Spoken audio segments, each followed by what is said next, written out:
Welcome to the Rational Egoist. I'm your host, Michael Liebowitz, and with us today is the wonderful Mark Pellegrino, who is my co-host on the Capitalist Corner, which is on every day, 12 Eastern, noon Pacific, on 12 Eastern, 9 Pacific on YouTube. He's also the chairperson of the American Capitalist Party. He's the actor who has been in numerous of your favorite movies and television show. And he's here tonight to have a very good discussion with us. I'll tell you about what in a minute. Welcome back, Mark. Good to be here, brother. Long time no see. Yeah. All right. So, Mark, you and I are getting ready to embark on a new podcast, which is going to deal with the intersection between psychology and philosophy, which is an absolutely fascinating topic for me because these are the two subjects that helped me, by and large, to really recreate myself and recreate my life. When did you first come up with the idea to do this show? Because you were actually doing it before, but you were doing it in a different sort of format where you were bringing in guests. So when did you come up with the idea? Yeah, it was a couple of years ago, and I started it on my Patreon account, and I would bring in some philosophers from ARI and affiliated philosophers and thinkers from ARI, and we'd talk about the intersection of philosophy and psychology and what differentiates the two, and how the one can help the other to make your life more fulfilling, because that has definitely preoccupied my mind. I've been on the couch since I was 16 years of age. I think I finally stopped therapy somewhere in my 40s. And I don't know that I necessarily improved in any way. Now, I wasn't doing cognitive behavioral therapy that I sort of think integrates good philosophical premises, makes you think about your issues and makes you overcome them, so that you're in therapy for a very limited amount of time. The therapists that I was with were Freudian psychologists of various types, with the exception of Nathaniel Brandon, where you basically would sit there and talk on the couch, and you'd get a sense for what was going on inside, but never really a sense of how to use that knowledge to grapple with the problems that you were still stuck in life. So you became aware of feelings and had no idea how to deal with those feelings, and not necessarily any idea how to deal with the problems that were confronting you in life. So it didn't necessarily make you more productive. It made you more aware, but not necessarily more productive. And then philosophy came along and started to order my thinking and order my values. It didn't do it by itself, of course. I'm helping it along, but it gave me an idea of how to do that. And that improved my life markedly. I felt like I had a lot more control over aspects of my life that I was previously not at the steering wheel for. And so the idea to try to bring the two together, figure out how they work together, and then present that to people, particularly supernatural fans, I think, who particularly struggle with psychological issues and psychiatric issues, disabilities, for example, physical disabilities that impair their ability to live a full life, probably in their own eyes, but helping them to overcome those perceived obstacles. I think philosophy is one of the best ways to do it, and I wanted to figure out how to bring that to the people.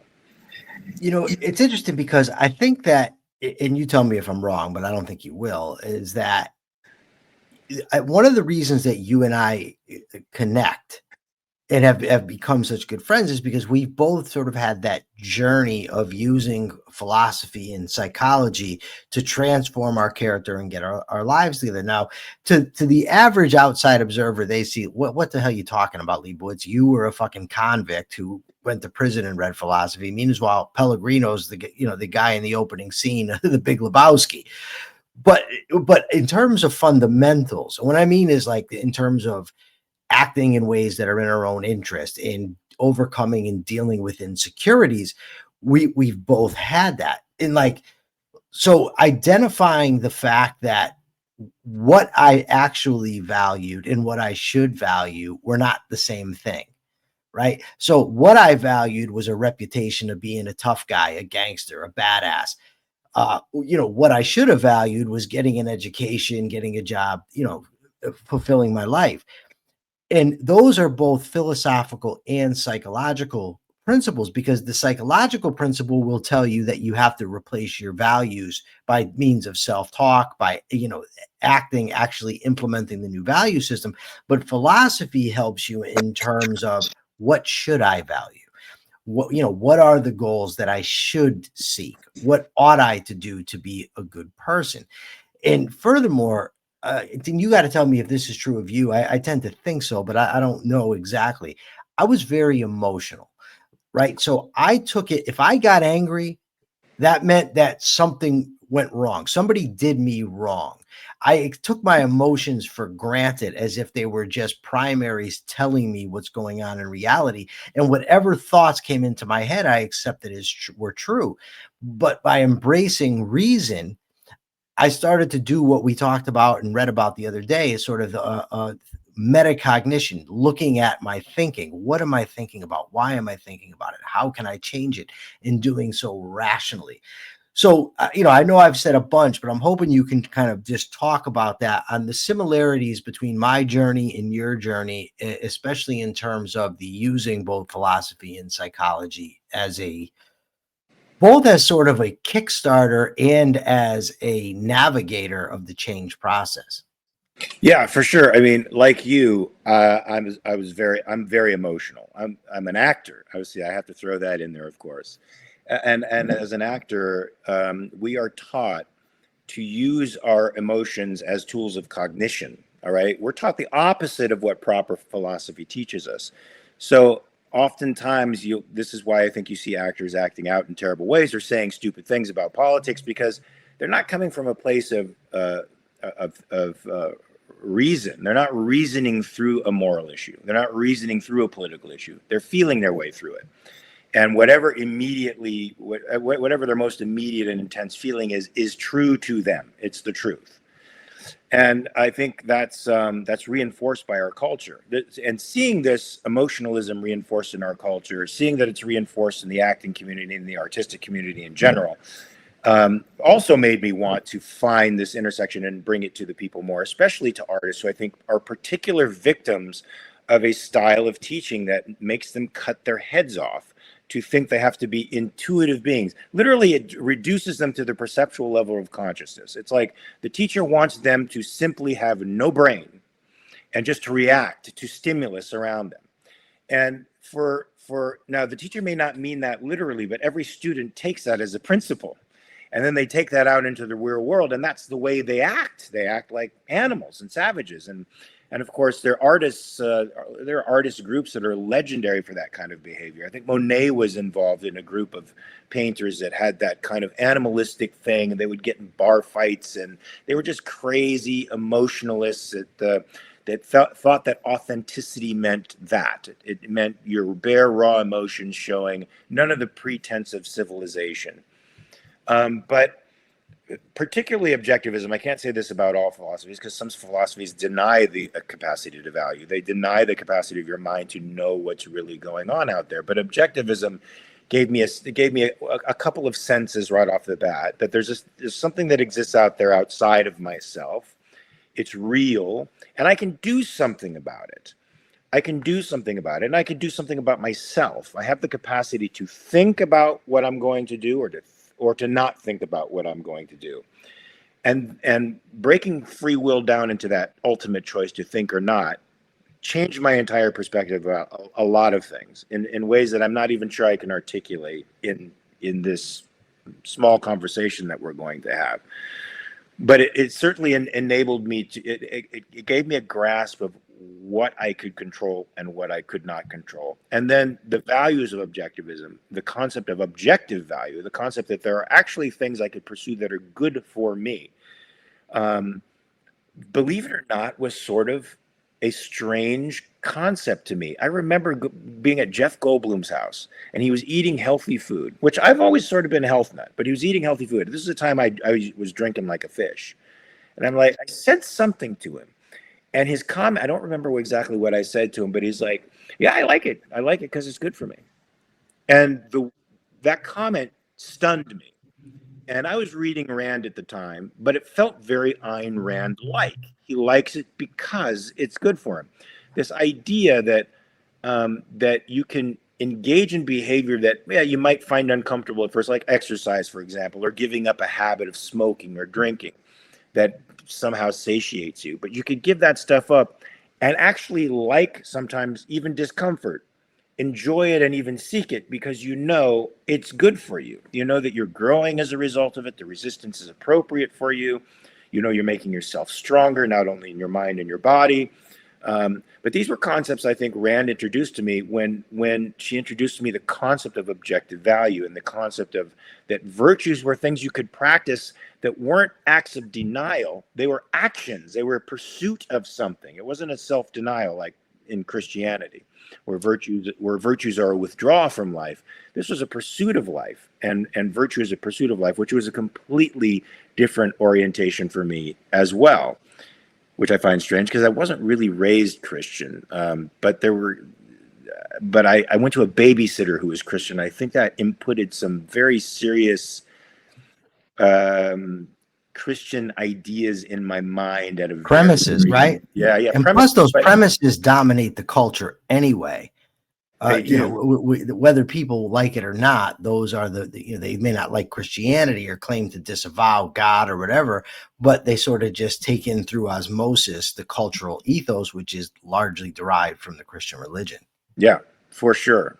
And then, but the whole mystical aspect of a God and of a supernatural universe, that took me a long time to get out of even though I knew in my mind that it was crazy, that it just had no basis in reality.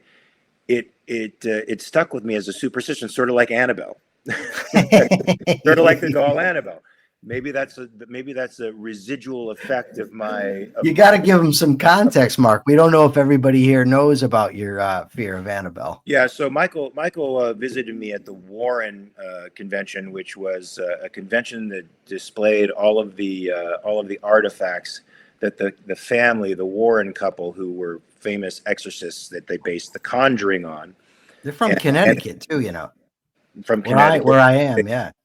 And they based the movies Annabelle on. Annabelle was a possessed Raggedy Ann doll that's to this day still exists. It's in a sigil covered box. It's blessed. It can only be handled by certain people under certain circumstances. And Michael, of course, said, "I'll go in there and open that box and throw the doll all over the place. I don't care about Annabelle." And I actually freaked out. I was like, "No, I ain't touching Annabelle." A residual from my 6-year-old babysitters who indoctrinated me into the Christian faith. You know, it's interesting you say that because I promise people I'm going to bring this around and you're going to see what I mean. My friend Carlos, who was on the Capitalist Corner, he came in the other day. We were having a conversation once in prison and he was talking about his anxiety issues. And he said to me, I don't want to just deal with an issue. He said, I want to kill the nest. In other words, I want to get at the root and cut that out. So I'm not playing whack-a-mole with these things, right? And it reminds me of, in cognitive behavioral therapy, you have your beliefs and then you have your core beliefs. Those are like real deep down. Now, one of my core beliefs, part of my identity for a very long time was that I was unworthy of love and that the people I cared about were going to abandon me. And to overcome that, I had to every night before I went to bed, once I realized I had this abandonment issue, every night before I went to bed, I would tell myself, okay, the way your parents acted towards you was not your fault. That was their issue. They had their own issues, right? And I would say, and just because they acted that way doesn't mean everybody's going to act that way. And even if people do abandon me, I can keep standing. And through constant repetition of that in my head and then acting it out and testing it, I was able in large part to do what Carlos said and kill that nest, overthrow that core belief. And that's the type of stuff. I mean, I had, probably adopted that belief, who knows, 4, 5, 6 years old, and then it's reinforced throughout life. So the mystical stuff that you're talking about, that's stuff that, you pick that up when you're very young, but, when you're preconceptual, these ideas just seep in. And it's not an easy task to just get rid of it, right? Like you can logically say right now, oh, I know that Annabelle is not possessed, but overcoming that inner sense, that deep core belief, that's a different story. I mean, it's fun because you and I, we bullshit and we laugh about it, but really it's the truth of the matter is that stems from deeply ingrained stuff. And I think there's a tendency, Mark, for people, I know it certainly happened to me, and probably still does, where if I didn't overcome an issue right away, I would get upset about it. Like, I know better than this. Why does this keep happening? But, the mind doesn't respond on, command. It's a specific entity with a specific identity, and it has to go through whatever process is necessary to root that stuff out. And, to add more complexity to this, a little more seasoning, I guess, is when you're incorporating this sense of life, this sensibility, it literally is at a preconceptual level. So if you feel it in your bones and you can't quite articulate what it is, and it takes a lot of work to dig in there and then conceptualize it so that your mind can grasp what it is, so you can see it as a unit and then start to exercise it and then start to work on it. That's really, really, really hard. And that's some of the work that a lot of people are probably uncomfortable doing. Right. And then testing that, like the test, of course, would be to open the box with Annabelle, take Annabelle out, give her a kiss on the face, put her back in and say, I'm fine. I'm going to be fine. You'd be fine. And I would be fine. 3 days later, the plane crashed. Mark Pellegrino was in a plane crash 3 days after he kissed Annabelle, the doll. Yes, I would be fine. And Liebowitz will be talking about it on his podcast next week. Yeah. Yeah. So it is really tough to get at those, those adjustments that we made as kids that were an attempt to defend ourselves against a very hostile world that we were encountering. Or at least certainly one where we didn't feel protected. We were very vulnerable. And, you're adjusting with no context. You're doing the best you can with absolutely no context. And those poor adjustments end up following you for a long, long, long time until you can make them a unit and figure out how to get them out, and test them out of your system by constantly going against that felt sense. Because that's what it is. I mean, it comes at you as a felt sense. It's not even a rational thought, right? It's a felt. No, it's not like I would say to myself, oh my God, I'm unworthy. It doesn't work that way. It just hits like a tidal wave that the people that I loved around me are going somewhere, right? They're going to leave. So I'm curious, and whatever you're comfortable discussing. So I want to know, what is the hardest issue that you're comfortable talking about on the air that you had to deal with, that you had to overcome? Oh my God. I mean, in many respects, I feel like I'm still in process, right? Like I'm a person transitioning all the time, not transitioning in the way that our culture has it, but transitioning psychologically all the time. I feel like I'm improving every day. But the God thing was a super hard thing for me to transition away from. I felt like I turned to religion because I had a fractured family and a fractured psychology, and I felt out of control of everything, myself, the world, everything around me. Philosophy has helped me to see, well, there are some things that I don't have control over, but there are a great deal of things I do have control over.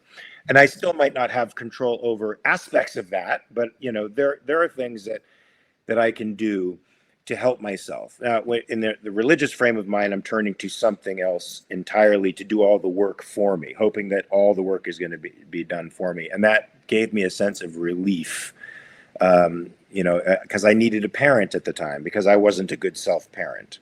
Like you, I think I was told, when I was told I was good, when I was told I was talented, it bothered me. It frightened me. It made me afraid that now I had something to live up to. It made me self-conscious. I couldn't just work the way I worked because people admired me, and it felt icky. It didn't feel good. It didn't feel justified. It didn't make me feel, yeah, that's good. I think you have good taste. Now I feel quite differently about that kind of thing. than I did then. So also getting over praise and feeling. See, I came up in a household where my stepfather was a rageaholic and an alcoholic and totally out of control. He didn't like me at all. And anytime any expression of pride or raising my head up or trying to defend my mom or anything that gave me an identity, uh, filled me with terror because of his response, which was potentially anything. I didn't know what it was, but it could be very violent, very frightening. And there was always the potential for, I thought, death with this guy, right? This was a guy who was a World War II veteran. He was a former Marine. He lived through Guadalcanal and Midway as an 18-year-old kid. Came back, had terrible PTSD. I don't think anybody diagnosed him with that because they didn't know what that was for a World War II guy. Took up drinking instead, was a very immature man when he met my mom. He was 20 years older than her and just out of his frickin' mind. And that kind of unpredictability and violence in your life, as a child, you don't really know how to deal with it. And it has reverberations across all of your relationships with other people. So I would be afraid to assert myself. And I considered myself a coward for a long time. And one of my therapists said, you're not afraid of other people. You're afraid of your own rage, which was a huge revelation to me because I was projecting my own rage at my father and at the position that my mother put me in, and always being in the middle of this terrible conflict between the two of them that sometimes became violent. And so I tried to diminish myself and make myself small. And there's a part of you as a human being that just finds that very undignified and awful. And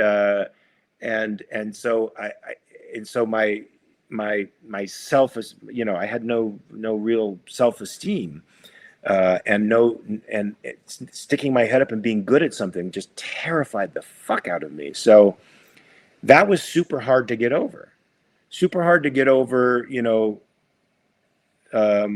Taking other people's assessments of me as if they are, God's assessment of me. The universe is saying you're bad. These people think you're bad. It must be so. Because, that's all I heard growing up from my stepdad. I didn't hear any positive stuff from my stepdad. I didn't get any love from him. The flip side of that is that made me want a mentor all of my life. So all of my life, I sought male figures who would teach me things, who would embrace me and pass knowledge on to me, whether that was in martial arts or in school, or later on in philosophy. They didn't have to be even older than me. They could be younger than me. They just knew more about something than me, and they taught me something about life. And it sent me on this pursuit of knowledge, which was really a pursuit to end the misery that I was always in. I mean, I was always in a very depressed state. My wife tells me when she first met me at Playhouse West, which was in the 80s, she's like, "You were so solemn. You were just so sad all the time." And I also took that for depth. I mean, because it was treated at Playhouse as poetic, a touch of the poet is treated as something good.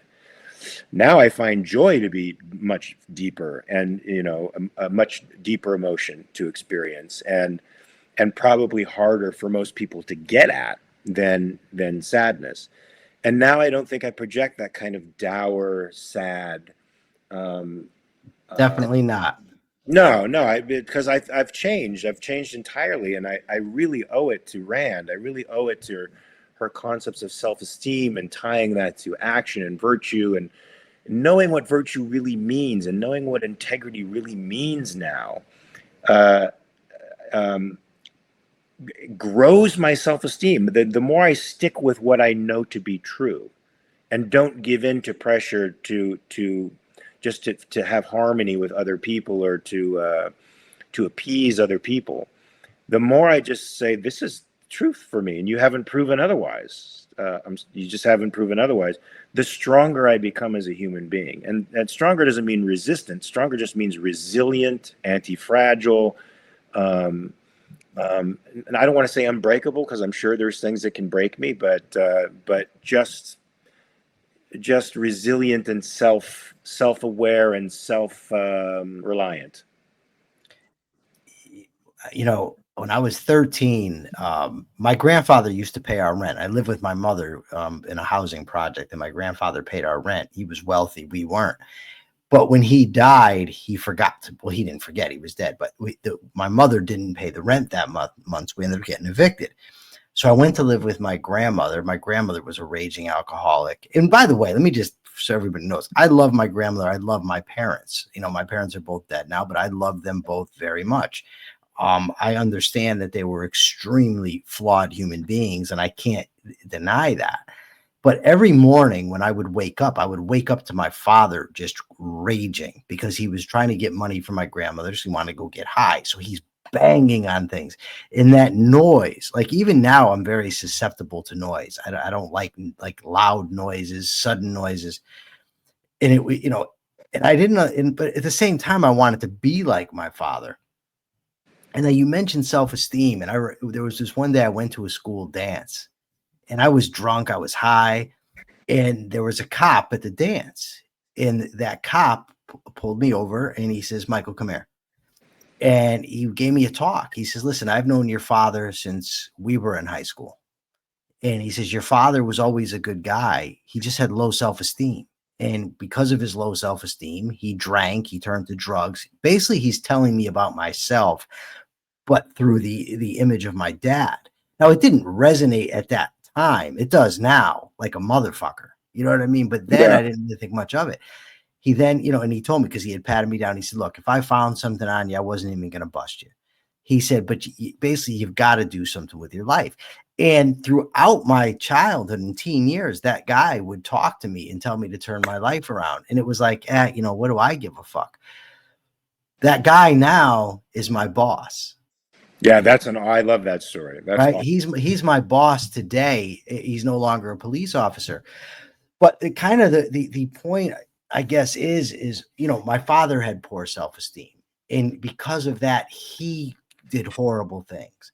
I in turn had self-esteem and did horrible things and put myself on the wrong side of the law, through decisions I made, through insecurities and everything else.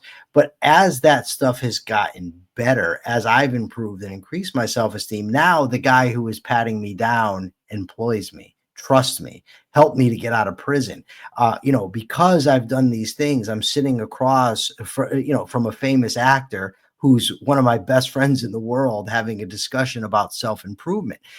And that kind of, for me, is with the show that we're going to do, is it's like a self-improvement show, right? Yes, we're going to discuss intellectual things with psychology and philosophy, but with the goal of helping people to grow. And I think that you really compliment me very much, where I think it'll be very good, because I'm impatient, right? Like, I'm impatient with people's shortcomings. And I know people may think that's ironic because of all the Keep talking. I have to I rescue. had. You know who I have to rescue. Go rescue Frankie. Yes. Keep But talking. You're impatient. I will. But, I don't. I don't make allowances for people. And part of the thing is I believe in justice. And I think that people are responsible for themselves and they need to suffer the consequences and gain the benefits of their actions. So I'm very impatient when people make excuses to me about why they do this or why they do that. But Mark is very patient. And I've seen it over and over again in his dealings with people, that he's very patient of people's shortcomings, people's insecurities, whatever the case may be. And what I want to really know, Mark, and I hope you can hear me. I don't know if you can. I can. Yeah, I can hear you. Okay. Have you always been patient, or is that a skill that you've intentionally developed? Yeah, that's a good question. I think I have intentionally developed patience. And you know what else helps me even be more patient? Jiu-jitsu. Because you can't rush anything. The technique has to happen, and it has to happen based on what the other person does. And so you have to you have to sometimes sit in very uncomfortable positions for a while until something reveals itself to you. And sometimes you have to keep hinting or pushing or fainting so that somebody falls into your trap. And all of that requires patience, and you have to be slower rather than faster. I also think that because I'm an actor, I also think being an actor, I've been forced to study so many different perspectives and to come at life from so many different perspectives and emotionally grasp what that is. That I have a great deal of sympathy for people who are struggling psychologically and are in a rut that they cannot get the fuck out of. It's like, I get it. I understand that. And as a teacher as well, I understand when people get in psychological ruts because I've been there as well.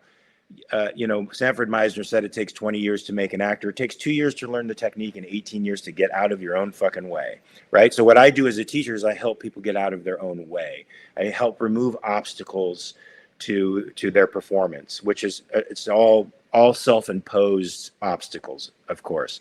And since I know that about myself, I sense that in other people, and it makes me willing to hear them out, hear what they have to say. I also do have a tendency, and I don't know where this comes from. I haven't really thought about it. I can be pretty forgiving. If you're honestly sorry for what you've done, I will forgive you. If you're not, I won't. And that's not the way I used to be. I think this is sort of a Rand thing for me.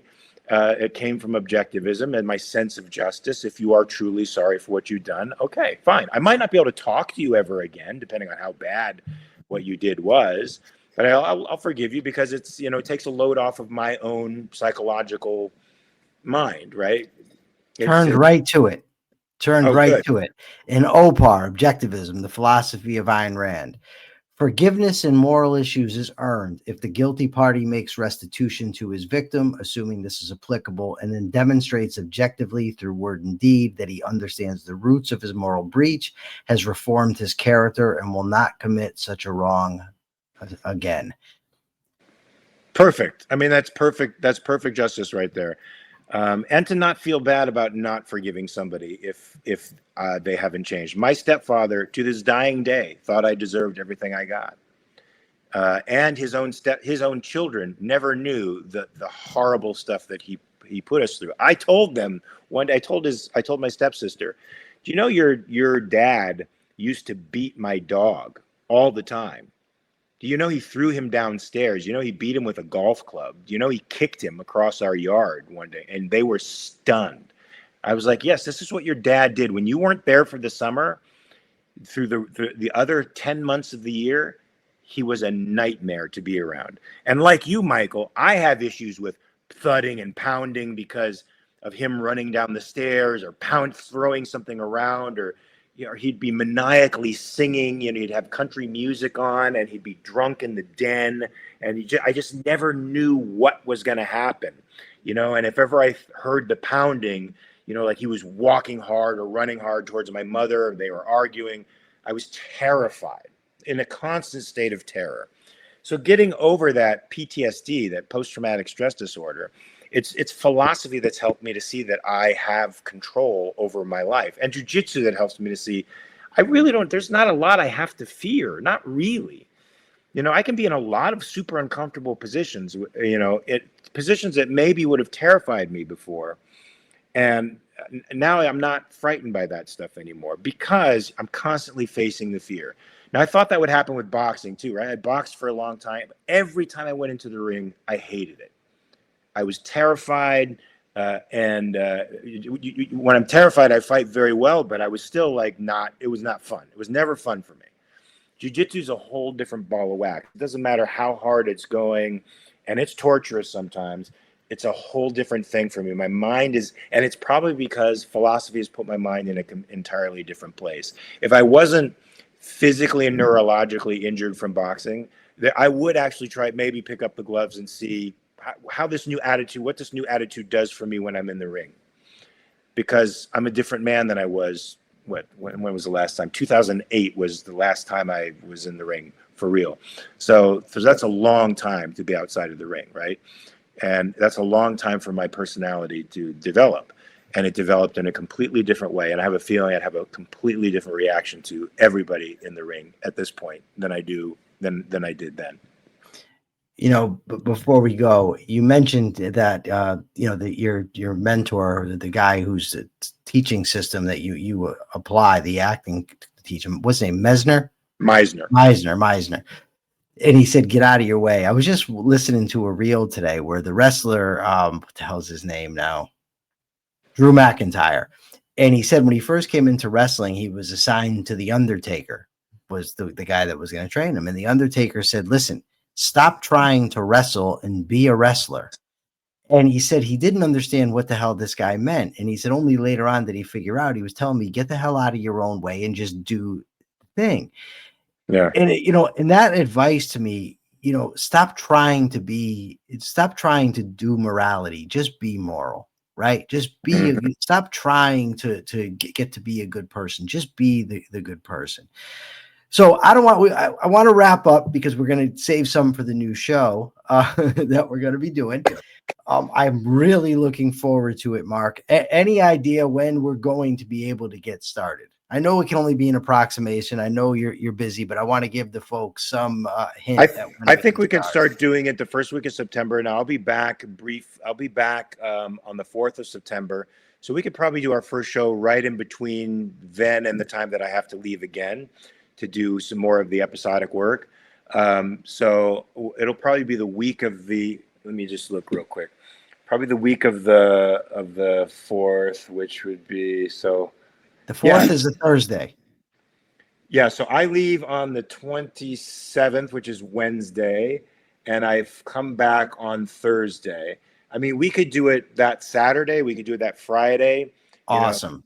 I am so looking forward to this. Me too. And you know really what? Am. And too, my life is an open book, so I want to encourage people to be the same way, in the sense that don't be embarrassed about the stuff that happened to you in your life. Confronting it, you know, and dealing with it is far better than pushing it aside, because shame can make us push that stuff down and not let us come to the full realization of what we experienced in life. But it's important that we do. And if me revealing things that happened to me in my early life helps somebody else confront the terrible things that they had to deal with and gives them the strength now to overcome that, I'm all for that, man. And that's what I want this show to be. I want this show to be for people, especially in this supernatural family, people who are suffering right now and they need tools, they need guidance, they need a map, they need a moral map, and they need a way of navigating life. And because they've been functioning in autopilot from the time they were kids, just in defensive mode, they don't have that map yet. And I think we can help them find that map, man. And I think that's a noble cause, and I'm ready to do it. We're going to start in about a week and a half, I guess. Awesome. Yeah. Brother, you are a true inspiration. Where can the people find you? Well, if you want some hearty conversation, you can find me on Mark R. Pellegrino at X. But if you're nice, I'm nice. If you're not, I'm not. But there's sometimes some good stuff on there, and I've met some great people in there, like you, for example. You are an inspiration to me because I think you're a completely self-made man. So that is my ideal. And you can also find me on Mark Ross Pelly on Instagram if you want jujitsu, dogs, and cats. If that's your preference, that's what you're going to get there. I see it seems to be more people's preference because I have almost 200,000 more followers on that than I do on X. But I also have a Patreon, and that's where you're going to be able to find the show too, because it's going to be on the Patreon, my Patreon channel, and I'm going to be starting also a horror review thing there, and I'm going to do stuff with fans with horror movies. So it's going to be there's going to be a full docket of stuff. You're going to get philosophy, you're going to get psychology from Michael and me. You're going to get horror. You're going to get all kinds of stuff, and it's going to make your life better, I promise. And every once in a while, you're going to get this guy. Boop. Frankie. He's dying to go, so I think I have to let him out to go to the bathroom. Awesome. And you forgot to tell him you can catch us on the Capitalist Corner every weekday at 12 Eastern, 9 Pacific on YouTube. Mark, thank you. Thanks, audience, man. Thank you so much for tuning in. For now, this is the Rational Egoist signing out. Till next time.